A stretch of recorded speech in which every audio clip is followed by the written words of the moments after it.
Hello guys and welcome back into a new brand video. Into this tutorial, I'm going to show you how to use Salesforce software.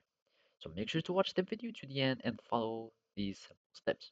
So of course, first of all, you will need to have already a Salesforce account. And to do so, you can simply go to the Salesforce website and from there you can sign up and create your own organization. So you can simply go there and then you will be able to sign up and create your new account. After that, you will be redirected to here, which is the home page or the main page, and from here you can find all the features or all the tabs. Basically, you might have different tabs from here and you can customize them from there. So also here you will have the app launcher where you can find all the feature of your organization. So as you can see, those are all the apps in your uh, organization or your Salesforce, and down you will find all the items or the objects that you have.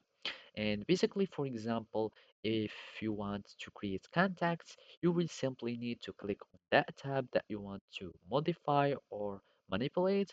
Then you can go, for example, to create a new one. You click on the button new. After that, you will need just to fill in the information and that's it.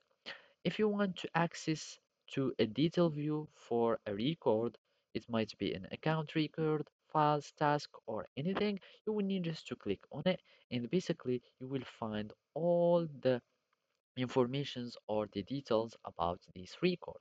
And from there, you can have also some actions that you can do or that will be related to other objects.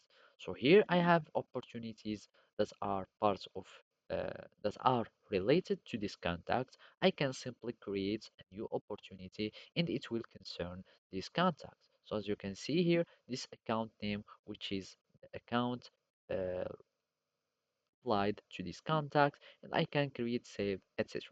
And concerning the processes, etc. You will need just to have whatever you want to do with the Salesforce and you can manipulate it with all the features. So that's it. Thank you for watching and see you next time.